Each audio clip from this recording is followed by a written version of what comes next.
पाकिस्तान में हर साल लातादाद बच्चे पैदा होते हैं निकाह के बगैर या किसी जिनसी जुर्म के नतीजे में। उनका वाली वारिस कोई नहीं होता। लाहौर हाई कोर्ट के एक फ़ैसला आया है जिसके मुताबिक अब जो शख्स भी किसी बच्चे को इस दुनिया में लाने का ज़िम्मेदार होगा, बायोलॉजिकल फ़ादर, उसको उसकी कफ़ालत हर हाल में करनी पड़ेगी अगर बच्चा बच जाता है या अगर उसकी वालदा उसको क्लेम कर लेती है। ये एक बहुत ही अहम इशू है और अमूमन इस किस्म के मामलात को मीडिया के अंदर टेकअप नहीं किया जाता, लेकिन चूंकि अब कोर्ट का फैसला आ गया है और इसकी ज़रूरत भी है तो हमने इसको टेकअप किया। अरशद अली, नुमाइंदा समा टीवी लाहौर, हमारे साथ मौजूद हैं। अरशद, बताइएगा ये कितना अहम फैसला है और इसका जो वाक़या है जो मूजब बना वो क्या था? जी जी बिल्कुल, जो है वो लाहौर हाई कोर्ट में एक अपनी नौयत का ये जो है वो रूटीन में हम मुख्तलिफ केसेस देखते हैं, मगर ये जो केस है ये अपनी नौयत का अलग केस जो है वो सामने आया है। लाहौर हाई कोर्ट के जस्टिस अहमद नदीम अरशद ने मोहम्मद शहरी मोहम्मद अफजल की दरख्वास्त पर तहरीरी फैसला जारी किया है और इस दरख्वास्त गुजार मोहम्मद अफजल ने अपनी जो निकाह के बगैर बच्ची पैदा हुई उसको जो है वो अपना वालिद, वो ख़ुद को कहता है कि मैं इसका बच्ची का वालिद नहीं हूँ, ताहम ट्रायल कोर्ट ने मुझे वालिद डिक्लेयर करते हुए 3000 अबूरी खर्चा जो है वो मुकर्रर कर दिया है और लाहौर हाई कोर्ट में उसने ये इस्तदा की थी कि ये उस अबूरी खर्चे को कलअदम करार दे और मैं उस बच्ची का वालिद नहीं हूँ। इसके अलावा दरख्वास्त गुजार मोहम्मद अफजल ने यह भी कहा कि 2020 के अंदर, मार्च 2020 के अंदर मेरे खिलाफ रेप की यानी कि ज़्यादती की, मुबैना ज़्यादती की FIR भी दर्ज होती है और उसके बाद उस ज़्यादती के नतीजे में एक नाजायज़ बच्ची पैदा होती है, जिसके बाद जो है वो कोर्ट उसका 3000 रुपया खर्चा मुकर्रर करती है। ताहम लाहौर हाई कोर्ट ने तमाम शवाहिद का जायज़ा लेने के बाद, वकला के दलाइल मुकम्मल होने के बाद तहरीरी और तफसीली फ़ैसला जारी किया है। अदालत ने तफसीली फ़ैसले में ये कहा है कि ट्रायल कोर्ट दोबारा से इस केस को देखे और तमाम शवाहिद और तमाम शहादतों का दोबारा से जायज़ा लेकर पहले ये कानूनी हसीयत वालिद की तय करे कि आया कि ये बायोलॉजिकल वालिद है। अगर बायोलॉजिकल वालिद है तो ये बच्ची के नाजायज़ जो बच्ची पैदा हुई है उसका जो है वो ख़र्चे का ज़िम्मेदार इसको डिक्लेयर किया जाए। इसके अलावा लाहौर हाई कोर्ट ने अपने फ़ैसले में ये भी लिखा है कि बायोलॉजिकल वालिद साबित करना अब खातून की ज़िम्मेदारी है और चूँकि ये अहम आम एक केस नहीं है, ये अपनी नौयत का अलग केस है। अदालत ने यह भी लिखा है कि अगर कोई मुस्लिम बच्चा यानी कि शादी जो जायज़ बच्चा पैदा होता तो उसका जो है वो मुस्लिम कवानीन के मुताबिक अदालत अबूरी खर्चा मुकर्रर कर सकती थी। ताहम जो है वो ये अपनी नौयत का अलग केस है। इस वजह से अब इसका दोबारा से जायज़ा ले ट्रायल कोर्ट और सबसे पहले बच्चे की कानूनी हसीयत को तय करे। अगर वो साबित हो जाता है कि बायोलॉजिकल वालिद मोहम्मद अफजल है तो उसके बाद जो है वो मोहम्मद अफजल जो है वो इस निकाह के बगैर पैदा होने वाली बच्ची का खर्चा जो है वो देने का मजाज है। इसके साथ साथ इस जजमेंट के अंदर लाहौर हाई कोर्ट ने कुरान मजीद और हदीस का जो है वो हवाला भी दिया है और इसके साथ साथ बांग्लादेश के अंदर जो है वो इस नाजायज़ बच्चे पैदा होते हैं उनके कानूनी हसीयत और उनके कानूनी राइट्स क्या हैं उसका भी हवाला दिया गया है। ताहम इसके साथ साथ अदालत ने यह भी बच्ची की वालदा जो कि है उसको ये कहा है कि आप बायोलॉजिकल फादर के हवाले से जो है वो आपके पास जो भी शवाहिद हैं वो ननकाना के सेशन जज को कहा है कि आप सेशन जज ननकाना के रूबरू पेश हो। लेकिन उन्होंने रूल्स तय कर दिए हैं, कि अगर ये पेरेंटहुड इस्टेब्लिश हो जाता है तो उसके बाद जिम्मेदारी आपकी क्या बनती है। आपका बहुत शुक्रिया। नाज़रीन, हमारे पास रुबाब सलमान मौजूद हैं, माहिर कानून हैं, क्योंकि मामला इतना सादा नहीं है कि सिर्फ अदालत के इस फैसले के हवाले से हम वजाहत कर पाएँ। रुबाब साहब, अस्सलाम वालेकुम। जी वालेकुम सलाम। अरशद साहब हमें रिपोर्ट करके बता रहे थे कि कैसे लाहौर हाई कोर्ट की तरफ से ये फैसला आया, तो मैं आपसे जानना चाहूँगा कि ऐसे पहले तो उनकी पेरेंटहुड को इस्टेब्लिश करने का आईनी और कानूनी तरीका क्या है, कैसे इस्टेब्लिश किया जाए और उसको कौन सा लॉ गवर्न करता है पेरेंटहुड को इस्टेब्लिश करने के लिए? जी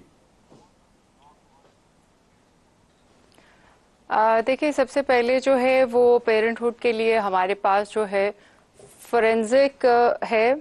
हम ये देखते हैं कि उसका अगर DNA जो है वो मैच करता है, DNA टेस्ट मैच करता है तो डेफिनेटली वो जो है फॉल करता है अंडर दिस, इसके कि वो बंदा जो है वो लेजिटिमेट फादर है, वो उसका प्यूटेटिव फादर है या नहीं है। ये इम्पॉर्टेंट चीज़ें हैं जो कि एक जो है इंसान को, एक बच्चे को ये बताना कि उसका बाप कौन है और वो लेजिटमेट होना और नॉन लेजिटमेट होना, it is a different thing. और इसको जो है फैमिली कोर्ट इटसेल्फ जो है वो इसको गवर्न करती है और वो इस चीज़ को खुद डिटरमिन कर सकती है कि वो किसका फादर को वो कोई भी किसी का बायोलॉजिकल फादर है या बायोलॉजिकल जो है कोई चाइल्ड है, तो इसको जो है वो टेस्ट के थ्रू भी आप डिटरमिन कर सकते हैं। उसके अलावा हमारे पास बहुत सारे और तरीके हैं जिसकी वजह से आप करेक्टरिस्टिक्स हैं पेरेंट के, फादर के, उनको आप देख सकते हैं, उससे पता चल सकता है कि एक्सपर्ट होते हैं इनके लिए जो बताते हैं। दरबार साहब ये समझाइएगा कि ये जो फैसला है अदालत की तरफ से उसमें तो ज़रा पेरेंटहुड पहले इस्टेब्लिश करना होगा, लेकिन ये मयार के अगर बच्चा है उसी शख्स का इस बात से कतई नज़र के निकाह है या नहीं है, ये बायोलॉजिकल फादर की टर्म जो है कानूनी तौर पर कितनी सस्टेनेबल है? ये कानूनी तौर पे बहुत ज़्यादा सस्टेनेबल है, बिकॉज अगर हम जो है वो फैमिली लॉ की तरफ देखते हैं तो ऑब्वियसली वहाँ पर आपका रिलेशनशिप और आपका कोई भी लॉ तब इम्प्लीमेंट है जब आपके बीच में सोसाइटी में लोगों में कोई रिलेशनशिप पाया जाता है। ठीक, अगर वो रिलेशनशिप इज़ नॉट देयर, उसकी वो नहीं है, तो फिर उसके बाद सारी बाकी चीज़ों की इम्प्लीमेंटेशन नहीं आती। लाइक आपकी जो है वो मेंटेनेंस नहीं आती, आपका जो है उसकी कस्टडी नहीं आती, गार्डियनशिप नहीं आती, तो इट शुड बी देयर। तो रिलेशन की मेंटेनेंस के लिए ऑब्वियसली जो है वो लॉ जो है तभी इम्प्लीमेंट होता है जब रिलेशन इज़ देयर। और जैसे कि इस केस में हमारे लिए बहुत इम्पॉर्टेंट है कि वो उसका फादर है या नहीं है, फिर ही उसके ऊपर जो है उसकी कस्टडी, उसकी मेंटेनेंस और एनीथिंग जो है वो फॉल करती है। और अगर आप चाहें तो मैं इसको थोड़ा सा एलैबोरेट भी कर देती हूँ कि किस तरह जो है वो मेंटेन होता है एक जो है कि कोई किसी का बायोलॉजिकल फादर है या नहीं। एक तो हमारे पास जो है जर्नल वो एक फासद मैरिज है, यानी कि जो लीगल मैरिज इस पे हम चलते हैं, उससे जो भी आपका वेडलॉक से बच्चा जो है पैदा होगा, बच्चा या बच्ची, वो आपका जो है वो चाइल्ड कहलाएगा। दूसरा हमारे पास है कि फादर खुद इग्नॉलेज कर ले कि जो है मैं इसका बाप हूँ, this is my child, this is second thing. दूसरा ये है कि कोई भी दो मेल जो है फेयर विटनेसेस आ जाएं और वो बता दें कि ये जो है बच्चा वो उसका बाप ये है। इसी तरह हमारे पास है कि रिकग्निशन ऑफ द एक्सपर्ट, कि एक्सपर्ट जो है वो उसके फिजिकल करेक्टरिस्टिक्स से जो है वो ये बताएं कि ये बच्चा जो है ही और she belongs to this father. और फिर तीसरा हमारे पास यू कैन से कि हमारे पास पांचवा जो है हमारे पास है डीएनए का टेस्ट है, जिससे हम उसको टेस्ट करवा सकते हैं और पता कर सकते हैं कि दोनों के डीएनए मैच करते हैं। तो देन दे इस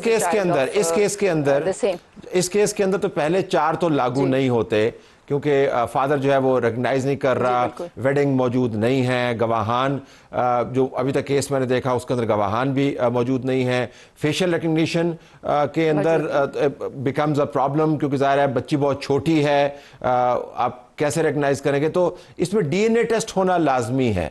तो डीएनए टेस्ट की रिपोर्ट जो है वो जी बिल्कुल जी, तो उसके बगैर तो ज़ाहिर अदालत नहीं ये फैसला कर सकती थी कि ये फिक्स करना चाहिए नहीं, लेकिन उन्होंने ये मयार सेट कर दिया। अगर साबित होता है तो आपको इसकी कफालत करनी होगी। असल में तो फैसले की अहमियत ये है। जी बिल्कुल, दैट इज़ अ कंडीशनल फैसला है। लेकिन सबसे इम्पॉर्टेंट बात यह है कि आज तक अभी तक इस तरह का कोई केस, यानी कि अगर हम इसे जाके वैसे देखें, शरीयत में देखें, तो अडल्ट्री के ऊपर कोई भी ऐसा बच्चा, पहले बात आपको पता है कि पाकिस्तान में कोई भी इतनी फीमेल डेयरिंग नहीं है कि उसने कभी जाकर अपने लिए क्लेम किया हो, अपने बच्चे के लिए क्लेम किया हो कि ये उसका जो है वो चाइल्ड है और उसके लिए उसकी कफालत ज़रूरी है। लेकिन ये केस एक यूनिक नेचर का है डेफिनेटली, और इसका सामने पसे मंज़र पे आना इस बात का सबूत है कि हर वो बच्चा जो कि ऑब्वियसली किसी भी अकरेंस के तहत, किसी भी इवेंट के तहत पैदा हुआ है, किसी भी लेजिटिमेट या इलेजिटिमेट इवेंट के तहत पैदा हुआ है, वो एक इस माशरे में हक रखता है। और वो जो हक है वो यही है कि उसको वो बंदा जो उसका फादर है, बायोलॉजिकल फादर है, वो उसको ऑन करे और उसको ऑन करे, और उसकी ऑब्वियसली सर्वाइवल के लिए उसको जरूरत है एक मेंटेनेंस की। ठीक है। और मेंटेनेंस क्या है? मेंटेनेंस ये है कि जी जी, मैं कथा कलाम इस वजह से कर, मेरे ज़हन में टाइम कम है, एक नुक्ता बड़ा अहम है, चाहूंगा आप मुझे 30 सेकंड में उसका जवाब दे। तो ये हकूक की फहरिस्त बच्चों की तो बड़ी तवील है, तो ज़ाहिर विरासत के अंदर भी उनका हिस्सा होगा, फिर वो क्लेमेंट होंगे दूसरे मामलात के। तो ये सिर्फ ये अगर आपने मुतय्यन कर दिया कि आपने इसका नानुफ्ता करना है, तो फिर बाकी हकूक भी तो लाजम हो जाएंगे ना, कि नहीं?